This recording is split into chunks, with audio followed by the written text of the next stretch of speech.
প্রান্তিক গাইডে সবাইকে শুভেচ্ছা অভিনন্দন। আজ আমি নিয়ে এসেছি কলকাতা বিশ্ববিদ্যালয় BA first semester education general বা এমডিসি সিসি ওয়ান পেপারের সাজেশন। 2026 সালে যারা BA first semester education general বা এমডিসি এক্সাম দিচ্ছ তাদের জন্য এই সাজেশন।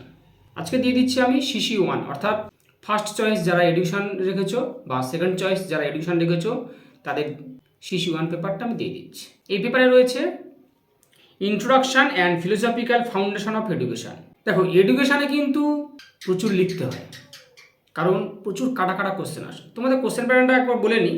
3টে কোশ্চেন লিখতে হবে তোমাদের 10 নাম্বার করে, 5টা কোশ্চেন লিখতে হবে 5 নাম্বার করে, আর 10টা কোশ্চেন লিখতে হবে 2 নাম্বার করে। তোমাদের যে 10 নাম্বারের হবে সেখানেও কাটা কাটা কোশ্চেন আসবে, ভেঙে ভেঙে কোশ্চেনটা দেবে, এবং 5 নাম্বারের যে কোশ্চেন আসে সেখানেও ভাঙতে পারে, আর 2 নাম্বারের ওটা পড়বে। যদি তোমরা 10 নম্বরেরগুলো ভালো করে করো তাহলে অবশ্যই করে 5, 4, 2 ভালো করে পারবে। বিশেষ করে 10 আর 5গুলো মুখস্থ করলে ভালো করে, 2 নিয়ে চিন্তা করতে নেই। আর যদি তোমাদের মনে হয় যে 2 নম্বরের শর্ট কোশ্চেন অ্যান্সারগুলো আমাকে দিতে হবে, তাহলে অবশ্যই কমেন্টস করো, আমাকে আমি দিয়ে দেবো চ্যানেলে। আর আমি যে সাজেশানটা দিচ্ছি সেটাই ফলো করবে, এর বাইরে অন্য কিছু করার দরকার নেই। প্রান্তিক গাইডের সাজেশান ফলো করলে অন্য কোনো সাজেশানের প্রয়োজনই পড়বে না। আমি যেগুলো দেবো শুধুমাত্র সেগুলোই করে যাবে। অবশ্যই কমন পাবে, নিশ্চিত থাকো। প্রান্তিক গাইডের suggestion best quality number 1, 100% common প্রান্তিক গাইডের সাজেশন। আমি কোশ্চেনগুলো বলে যাচ্ছি, খাতা লিখে নাও। আর লাস্ট মিনিট ফাইনাল সাজেশান আমি অবশ্যই দেবো তোমাদের। লাস্ট মিনিট ফাইনাল সাজেশান সেটা দেখে নিও। প্রান্তিক গাইডের last minute final suggestion 100% genuine, কেউ মিস করবে না। তাই এখনই চ্যানেলটাকে সাবস্ক্রাইব করে রাখো এবং বন্ধুদেরকে শেয়ার করে রাখবে। আমি 10 নম্বরেরগুলো দিচ্ছি, খুব ভালো করে শুনবে, মনোযোগ দিয়ে লিখে নেবে। যদি কিছু জানার হয়, যদি কিছু জিজ্ঞাসা থাকে, অবশ্যই কমেন্টস করবে। লিখে নাও। প্রথম প্রশ্ন, শিক্ষার সংজ্ঞা দাও। সংকীর্ণ অর্থে শিক্ষা বলতে কী বোঝো ও ব্যাপক অর্থে শিক্ষা বলতে কী বোঝো? শিক্ষার সংজ্ঞা দাও। সংকীর্ণ অর্থে শিক্ষা, ব্যাপক অর্থে শিক্ষা, এদের সম্পর্কে আলোচনা করতে হবে। এবং অনেক সময় সংকীর্ণ অর্থে শিক্ষা ও ব্যাপক অর্থে শিক্ষার আবার পার্থক্যও পড়ে। পরের প্রশ্ন যেটা বলছে খুব ইম্পর্টেন্ট, প্রকৃতিবাদের মূল নীতি। প্রকৃতিবাদ তোমাদের দুটো রয়েছে, ন্যাচারালিজম, প্র্যাগমাটিজম। লিখে নাও। প্রকৃতিবাদের মূল নীতি, শিক্ষায় প্রকৃতিবাদের প্রভাব।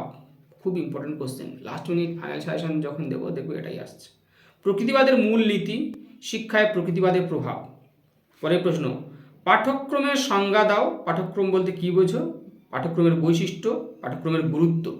পাঠ্যক্রম রচনার নীতি এবং পাঠ্যক্রমের প্রকারভেদগুলো আলোচনা করো। রিপিট, পাঠ্যক্রমের সংজ্ঞা দাও, পাঠ্যক্রমের বৈশিষ্ট্য, পাঠ্যক্রমের গুরুত্ব, পাঠ্যক্রম রচনার নীতি এবং পাঠ্যক্রমের প্রকারভেদগুলো আলোচনা করো। পরের প্রশ্ন হচ্ছে, সহপাঠ্যক্রমিক কার্যাবলী বলতে কী বোঝো বা কাকে বলে সহপাঠ্যক্রমিক কার্যাবলী? শিক্ষার্থীর সর্বাঙ্গীন বিকাশে সহপাঠ্যক্রমিক কার্যাবলীর ভূমিকা। শিক্ষার্থীর সর্বাঙ্গীন বিকাশে সহপাঠ্যক্রমিক কার্যাবলীর ভূমিকা। বিভিন্ন ধরনের সহপাঠ্যক্রমিক কার্যাবলী সম্বন্ধে সংক্ষেপে আলোচনা করো। বিভিন্ন ধরনের সহপাঠ্যক্রমিক কার্যাবলী সম্বন্ধে সংক্ষেপে আলোচনা করো। সহপাঠ্যক্রমিক কার্যাবলীর শ্রেণীবিভাগ, নীতি, উদ্দেশ্য, গুরুত্ব। দেখো, তোমাদের ডিটেলসভাবে করে রাখতে হবে, এইটা এবছর খুব ইম্পর্টেন্ট। আর বলেছি আমি, কোশ্চেন কিন্তু ভেঙে ভেঙে হয়, এবং এর মধ্যে আবার কিছু দেখা গেলো 10এও এলো আর 5এও এলো। তাই সহপাঠ্যক্রমিক কার্যাবলীর উদ্দেশ্য, গুরুত্ব, নীতি, শ্রেণীবিভাগ এগুলো করবে। পরের প্রশ্ন, একজন আদর্শ শিক্ষকের গুণাবলী ও দায়িত্ব। একজন আদর্শ শিক্ষকের গুণাবলী ও দায়িত্ব করবে। পরের প্রশ্ন, কিন্ডারগার্টেন পদ্ধতি করবে। কিন্ডারগার্টেন শিক্ষা পদ্ধতি, মন্তেশ্বরী শিক্ষা পদ্ধতি। আবার দুটোর মধ্যে তুলনা আসে, কিন্তু কিন্ডারগার্টেন শিক্ষা পদ্ধতি ও মন্তেশ্বরী শিক্ষা পদ্ধতির তুলনা আসে, এবং এগুলোর বৈশিষ্ট্য অবশ্যই মুখস্থ করছো। পরের প্রশ্ন লিখে নাও। প্রথাগত শিক্ষা বলতে কী বোঝো? অপ্রথাগত শিক্ষা বলতে কী বোঝো? অপ্রথাগত বা প্রথা বহির্ভূত যেটা আর কি। প্রথাগত শিক্ষা এবং অপ্রথাগত শিক্ষা সম্পর্কে আলোচনা করো। প্রথাগত এবং অপ্রথাগত বা প্রথা বহির্ভূত শিক্ষা ব্যবস্থার তুলনামূলক আলোচনা, ডিফারেন্সগুলো করতে হবে। শিক্ষায় শিশু কেন্দ্রিকতা বলতে কী বোঝো? শিক্ষায় শিশু কেন্দ্রিকতা বলতে কী বোঝো? শিক্ষায় শিশু কেন্দ্রিকতার তাৎপর্য, শিশুকেন্দ্রিক শিক্ষার তাৎপর্য। শিক্ষায় শিশু কেন্দ্রিকতা বলতে কী বোঝো? শিক্ষায় শিশু কেন্দ্রিকতার তাৎপর্য আলোচনা করো। শিশুকেন্দ্রিক শিক্ষার তাৎপর্য আলোচনা করো। পরের প্রশ্ন, প্রকল্প পদ্ধতি, প্রজেক্ট মেথড। আর প্রকল্প পদ্ধতির বৈশিষ্ট্য, মানে প্রথমে লিখতে হবে তো অবশ্যই প্রকল্প পদ্ধতি বলতে কী বোঝো। তাহলে প্রকল্প পদ্ধতির বৈশিষ্ট্য, এর গুণাবলী বা সুবিধা এবং অসুবিধা। গুণাবলী বা সুবিধা এবং অসুবিধা। প্রকল্প পদ্ধতির বৈশিষ্ট্য, গুণাবলী বা সুবিধা এবং অসুবিধা।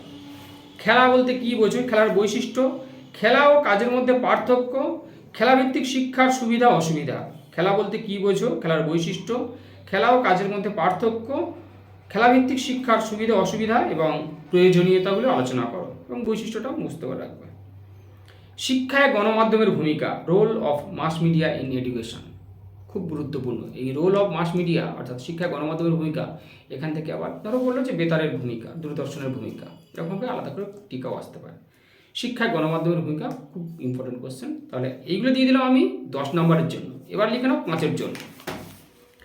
5-এর জন্য তোমরা লিখে নেবে ডেলার কমিশন। দেখো, এডুকেশন সহজ জিনিস, লেখা যায়, তাই তোমরা 2-1 বার করে নোটসগুলো রিডিং দেবে, দেওয়ার পরে খাতায় লেখা প্র্যাকটিস করবে।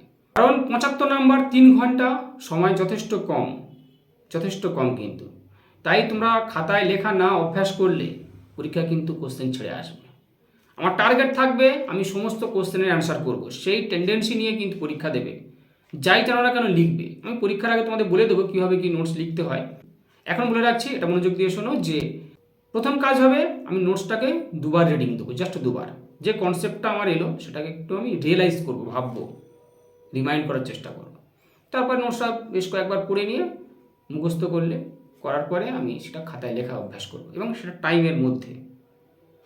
তোমরা সব কোশ্চেন জানা পাবে, এটা আমি বলে রাখছি।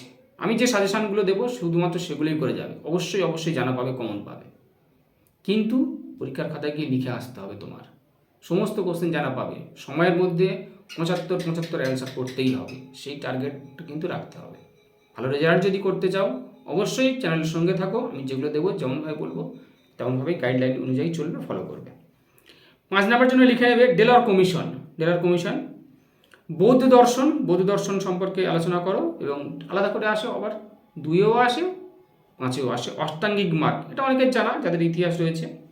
অষ্টাঙ্গিক মার্গ, শিশুর শিক্ষায় বংশগতি ও পরিবেশের ভূমিকা। শিশুর শিক্ষায় বংশগতি ও পরিবেশ এবং পরিবারের ভূমিকা কী।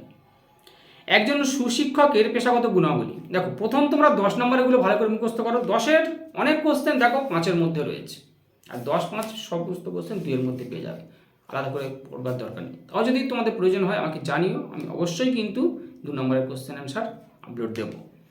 তাহলে প্রথমে 10গুলো ভালো করে পড়বে, তারপর 2 নম্বরগুলো। তাহলে লেখো একজন সুশিক্ষকের পেশাগত গুণাবলী। প্রকৃতিবাদের মূল নীতি কী? প্রকৃতিবাদের লক্ষ্যটা কী? যোগ দর্শন করবে, যোগা এডুকেশন। বিদ্যালয়ে সমাজের ক্ষুদ্র সংস্করণ অথবা বিদ্যালয়ের কার্যাবলী ঘুরিয়ে দিতে পারে। সবথেকে গুরুত্বপূর্ণ যেটা, সেটা হচ্ছে তোমরা পরীক্ষা দিচ্ছ হায়ার এডুকেশন, আন্ডার গ্র্যাজুয়েট, উচ্চ ডিগ্রি করছো, তাই কোশ্চেন ঘুরিয়ে ফিরিয়ে অবশ্যই পাবে তোমরা, কিন্তু কোশ্চেনটাকে ধরতে হবে, নাহলে জানা কোশ্চেন ছেড়ে আসবে। বিদ্যালয়ের কার্যাবলী বা বিদ্যালয় সমাজের ক্ষুদ্র সংস্করণ, প্রথাগত ও প্রথা বহির্ভূত শিক্ষার পার্থক্য। এগুলো কিন্তু অনেক কোশ্চেন দেখো তোমাদের বড় নোটসের সঙ্গে হয়ে যাচ্ছে। সাংখ্য দর্শন যোগ দর্শন করছো। সংকীর্ণ অর্থ ও ব্যাপক অর্থের শিক্ষার পার্থক্য। সংকীর্ণ অর্থের শিক্ষা ও ব্যাপক অর্থের শিক্ষার মধ্যে পার্থক্য আলোচনা করো।